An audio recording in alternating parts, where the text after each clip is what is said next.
Hello, everybody, and welcome to another edition of Inside Guns with your host, me, the Yankee Marshal. Today, I want to address a concern a viewer brought to me during the live chat the other night.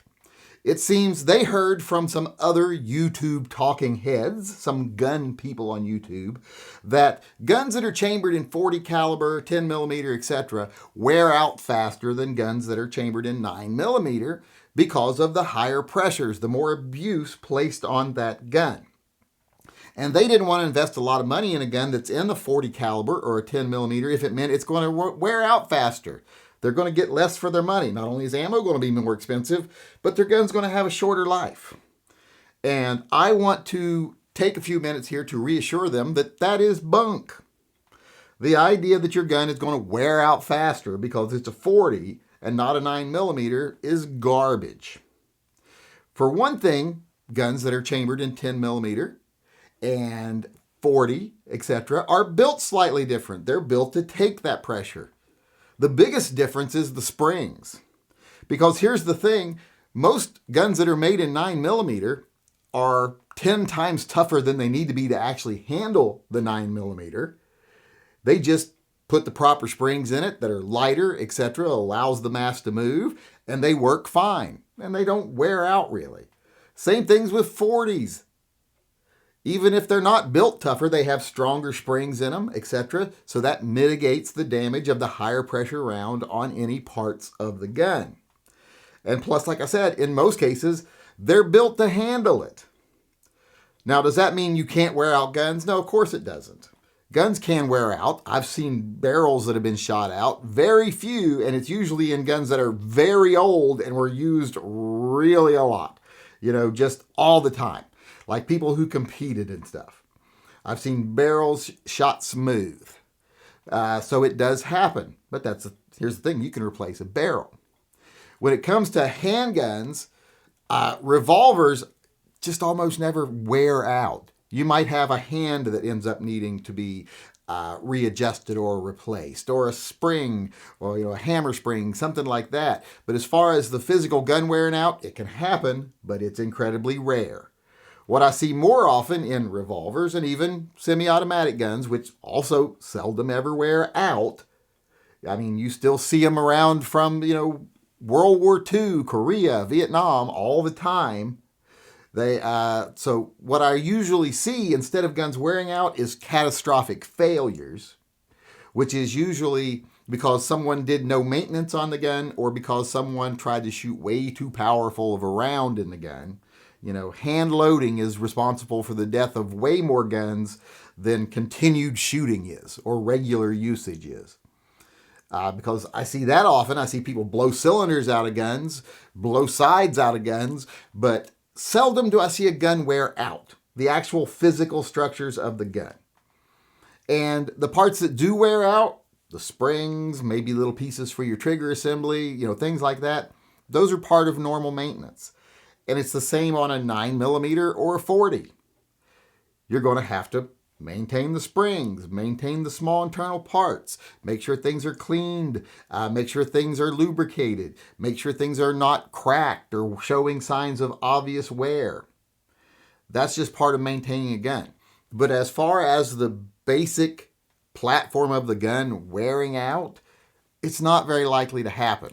And shooting 40 caliber in a gun that's designed for 40 caliber isn't going to shorten the life of that gun.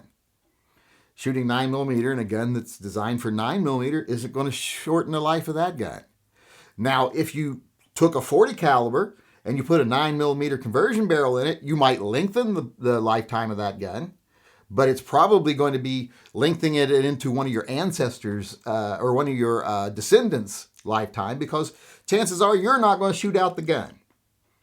Unless, like I said, you are shooting competition or something, and then you're going to be wearing out springs, wearing out trigger bars, wearing out barrels maybe even, but that's going to be serious shooting there. But as far as just buying a gun for regular self-defense, regular use at the range, you're not going to wear them out. You might destroy one by, like I said, hand loading, etc., or there might be a flaw in the materials of the gun, but that's not going to be caliber related, that's going to be manufacturing related.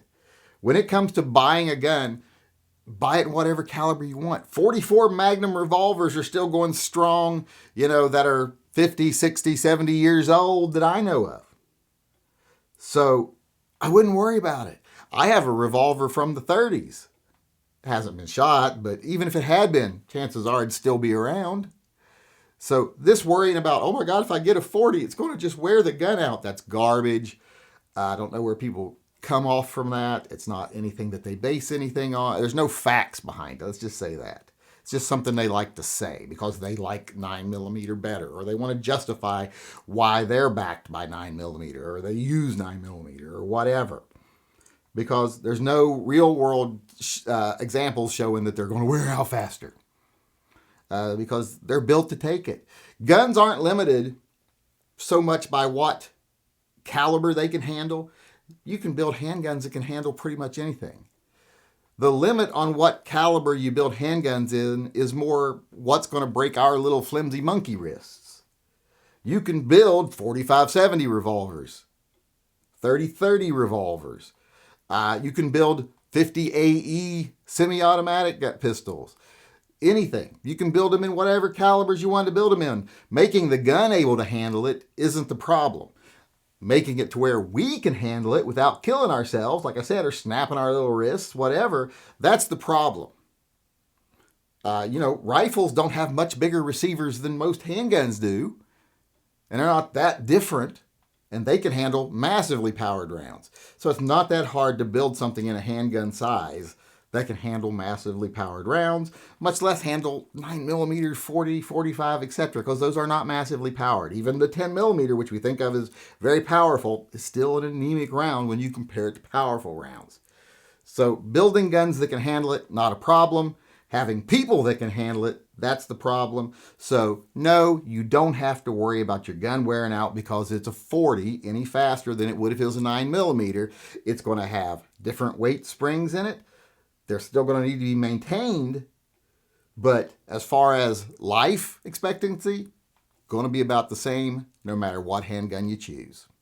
All right, everybody, with that being said, I want to add one more thing to what I just said. I want to tell everyone out there that everything I said was based on manufacturing being a constant, build quality being equal. If you have a really cheap 9mm, and a really nice 40, well, the 9mm will probably wear out faster because it was built worse. But when I'm talking about things being pretty much the same, that's counting on build quality, manufacturing quality being a constant. So with that being said, I want to move on here and answer one more question. I had someone send me in a question saying they have 3 models of a gun where the slides can be interchangeable on the guns. They can swap them. They've kept a very detailed record of how many rounds have been through each gun, what type of ammo, etc. But they were wondering if they change the slides, if they move a slide to another frame, another receiver, which part should the round count go with it? Should it go with the slide or should it go with the receiver? Well, it should always go with the receiver.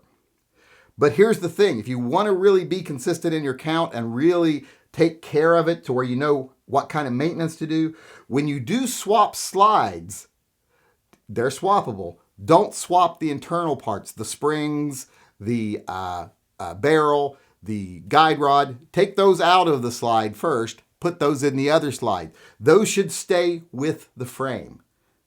At least the spring should stay with the frame. The barrel is not as important because it's hard to shoot out a barrel, and the guide rod's not as important. But if you can swap those, just keep the whole thing as a package with the frame.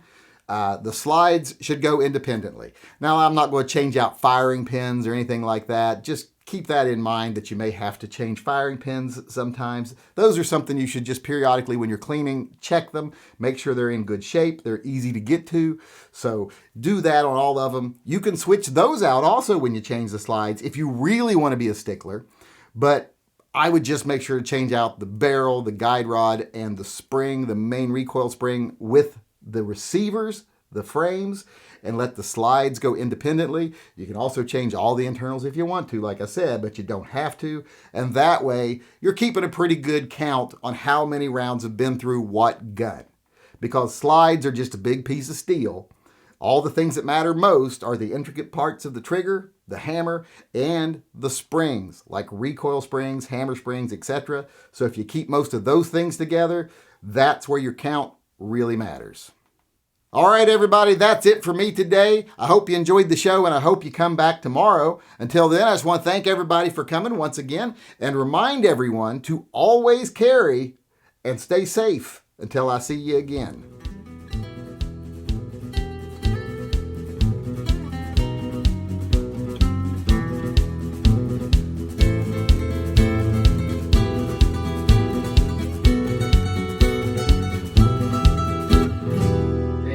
I am a grown-ass man.